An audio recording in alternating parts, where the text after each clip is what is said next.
നമസ്കാരം. Village news ടിവിയിലേക്ക് സ്വാഗതം. രാഹുൽ മാങ്കൂട്ടം പടർത്തിവിട്ട ഇക്കിളി കൊടുങ്കാറ്റിനിടയിൽ വളരെ പ്രധാനപ്പെട്ട രണ്ട് വാർത്തകളാണ് മുങ്ങിപ്പോയിരിക്കുന്നത്. ശബരിമല സ്വർണ്ണക്കൊള്ളക്കേസിലെ പ്രധാന പ്രതികളിൽ ഒരാളായ മുൻ ദേവസ്വം പ്രസിഡന്റ് CPM പത്തനംതിട്ട ജില്ലാ കമ്മിറ്റി അംഗവുമായ M പത്മകുമാറിനെതിരെ രണ്ടാം സ്വർണ്ണക്കൊള്ള കേസ് കൂടി ചാർജ് ചെയ്യപ്പെട്ടിരിക്കുകയാണ്. ഇതാണ് ആദ്യ വാർത്ത. ശബരിമല സ്വർണ്ണക്കൊള്ള കേസിൽ ഉണ്ണികൃഷ്ണൻ പോറ്റിക്കും പത്മകുമാറിനും ഏതോ ബിഗ് ഗണ്ണിൽ നിന്നുള്ള സഹായം ലഭിച്ചിട്ടുണ്ട് എന്നുള്ളതാണ് രണ്ടാമത്തെ വാർത്ത. ഇങ്ങനെ ശബരിമലയുടെ മുകളിൽ കൊള്ളകളുടെയും വിവാദങ്ങളുടെയും പരിധികൾ പറക്കുന്നതിനിടയിൽ മുൻ ചീഫ് സെക്രട്ടറി K ജയകുമാർ പ്രസിഡന്റായി ചാർജ് ഏറ്റെടുത്തിരിക്കുന്നത് വളരെ പ്രധാനപ്പെട്ട ഒരു കാര്യമാണ്. തുടർന്ന് അദ്ദേഹം പല പരിഷ്കാരങ്ങളും നടപ്പാക്കുവാൻ ശ്രമിക്കുന്നു. ഭക്തർക്ക് സദ്യ നൽകുക, സമയബന്ധിതമായി ശുചീകരണ പ്രവർത്തനങ്ങൾ നടത്തുക തുടങ്ങി ശ്രദ്ധേയമായ പല പരിഷ്കാരങ്ങളും അദ്ദേഹം നടപ്പാക്കുവാൻ ശ്രമിച്ചെങ്കിലും എല്ലാം പാതി വഴിയിൽ നിൽക്കുന്ന അവസ്ഥയാണ് ഇപ്പോഴുള്ളത്. അദ്ദേഹം നടപ്പാക്കുവാൻ ശ്രമിക്കുന്ന പല പരിഷ്കാരങ്ങളെയും ദേവസ്വം ബോർഡ് ജീവനക്കാർ ടോർപ്പിട വെക്കുന്നുണ്ടെന്നാണ് അറിയുവാൻ കഴിയുന്നത്. K ജയകുമാറിന്റെ പേഴ്സണൽ സ്റ്റാഫിൽ തന്നെ കൊടികെട്ടിയ ചില അഴിമതിക്കാരുണ്ടെന്നാണ് ആരോപണം.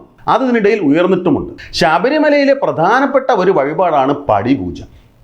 ഓരോ ദിവസവും നടയടയ്ക്കുന്നതിന് മുമ്പായി നടത്തപ്പെടുന്ന വഴിപാടാണിത്. പടിപൂജ ദേവന് ഏറ്റവും ഇഷ്ടപ്പെട്ട വഴിപാടാണെന്നുള്ളതാണ് അറിയപ്പെടുന്നതും പറയപ്പെടുന്നതും. പടിപൂജ ഒന്നിന് 1.5 ലക്ഷം രൂപയാണ് ഫീസ്. ഇന്നിപ്പോൾ പടിപൂജ വഴിപാട് നടത്തുവാനായി ഒരു ഭക്തൻ എത്തിയാൽ നടത്തുവാൻ ആവാത്ത അവസ്ഥയാണുള്ളത്. 2035 വരേക്കും പടിപൂജയുടെ വഴിപാട് ബുക്കിംഗ് ഇല്ല എന്നായിരിക്കും ഓഫീസിൽ നിന്ന് അറിയിപ്പ് കിട്ടുക. എന്നാൽ ഇത് ദേവസ്വം ഉദ്യോഗസ്ഥരും അവരുടെ ബിനാമികളും ചേർന്ന് നടത്തുന്ന ഒരു തട്ടിപ്പാണെന്നാണ് രഹസ്യ വിവരം. അയ്യപ്പസ്വാമിയുടെ കടുത്ത ഭക്തർ സ്വാമിക്ക് എന്തും സമർപ്പിക്കുവാൻ തയ്യാറുള്ളവരാണ്. സ്വന്തം ജീവൻ പോലും നൽകാൻ തയ്യാറായി അവർ വരികയാണ്. ഇക്കൂട്ടർക്ക് പണം ഒരിക്കലും ഒരു പ്രശ്നമാകാറില്ല. പടിപൂജ വഴിപാട് നടത്തുന്നതിനായി ഇങ്ങനെയുള്ളവർ ഓഫീസിൽ ചെന്നാൽ ദീർഘവർഷങ്ങളിലേക്ക് ഒഴിവില്ലെന്നായിരിക്കും ആദ്യം ഓഫീസിൽ നിന്ന് അറിയിപ്പ് ലഭിക്കുക. വിഷണ്ണരായി നിൽക്കുന്ന ഇക്കൂട്ടരെ ദേവസ്വം ജീവനക്കാർ ചില ബിനാമികളുടെ അടുത്തേക്ക് പറഞ്ഞുവിടും. പടിപൂജ ദീർഘകാലം ഇവിടേക്ക് ബുക്ക് ചെയ്തിട്ടുള്ളവരായിരിക്കും ഇക്കൂട്ടർ. വിഷണ്ണരായി നിൽക്കുന്ന അയ്യപ്പനോടവർ സഹതാപം പ്രകടിപ്പിക്കും. താൻ ബുക്ക് ചെയ്തിരുന്ന ഒരു ദിവസത്തെ പടിപൂജ വഴിപാട് സഹായം അഭ്യർത്ഥിച്ചു വരുന്നവർക്ക് നൽകുവാൻ അവർ തയ്യാറായെന്നുമിരിക്കും.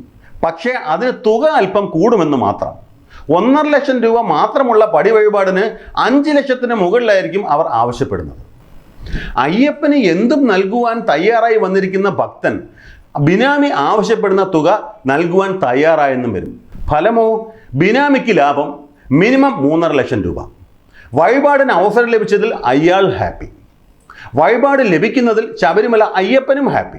ലാഭം ലഭിക്കുന്നതിനാൽ ബിനാമി അയ്യപ്പൻ ഡബിൾ ഹാപ്പി. ശബരിമലയിലെ പല വഴിപാടുകളിലും ഈ രീതിയിൽ വിൽക്കപ്പെടുന്നുണ്ട് എന്നുള്ളതാണ് പരസ്യമായ രഹസ്യം.